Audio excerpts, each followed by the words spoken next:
Cinta gak selalu soal senyuman. Kadang ada luka yang diam-diam kita simpan. Di video kali ini, kita bakal masuk ke cerita yang mungkin kamu banget. Cerita ini berjudul Saat Kita Duduk di Kelas Yang Sama. Awal yang tak direncanakan. Namaku Randy. Siswa kelas 11 IPS pertamaku, bukan siapa-siapa. Tidak populer, tidak jago olahraga. Bahkan kadang sering dilupakan guru saat absen. Tapi hidupku mulai berubah sejak dia datang. Nadia, siswi baru pindahan dari kota, duduknya di barisan ketiga dari depan. Satu bangku denganku. Waktu Bu Sari bilang, "Nadia, duduknya di sebelah Randy ya."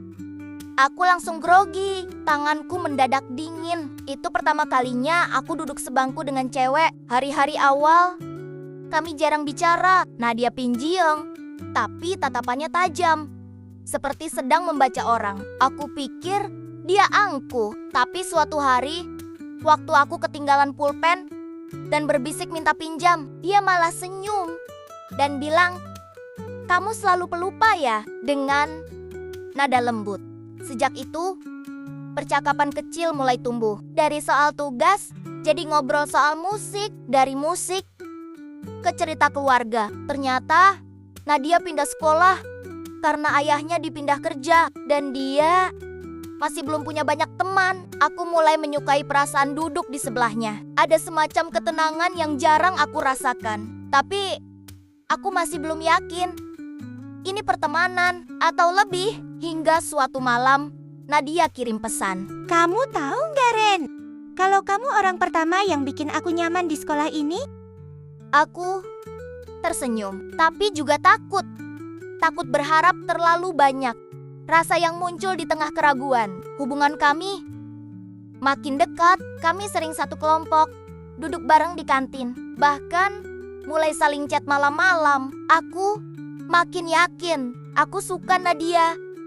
Tapi aku tidak tahu apa dia merasakan hal yang sama. Sampai suatu hari, saat jam olahraga, aku melihat Nadia sedang duduk bersama seorang cowok dari kelas sebelah, Arka. Mereka tertawa.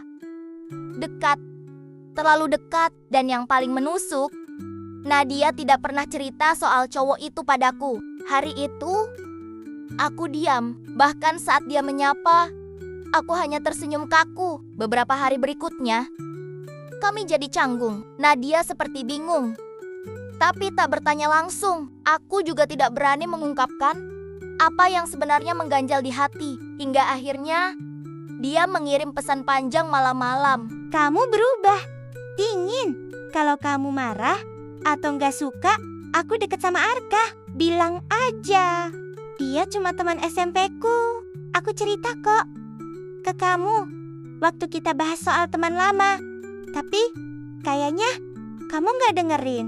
Hatiku seperti ditampar. Ternyata aku yang salah. Aku yang cemburu. Tapi tak pernah jujur. Aku terlalu takut merusak apa yang sudah nyaman. Akhirnya, aku balas. "Aku cuma takut kehilangan kamu." Tapi aku sadar, aku gak bisa terus diam. "Aku suka kamu, Nat." Tidak ada balasan malam itu. Tapi keesokan paginya, Nadia masuk kelas, duduk di sebelahku, dan berbisik pelan. Akhirnya ngomong juga. Saat semua terungkap, setelah aku jujur, segalanya berubah. Jadi lebih indah. Nadia tak lagi hanya teman sebangku. Dia jadi alasan kenapa aku semangat masuk sekolah. Kami masih seperti biasa. Belajar bareng, bercanda, saling mengingatkan kalau ada tugas. Tapi kini ada perasaan yang kami tahu saling terbalas. Tapi hidup di sekolah tidak selalu tentang cinta yang manis. Beberapa teman mulai membicarakan kami. Ada yang iri, ada yang mencibir.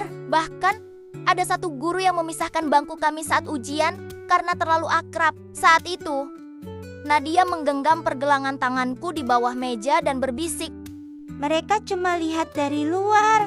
Kita tahu apa yang sebenarnya kita rasakan. Jangan goyah, ya."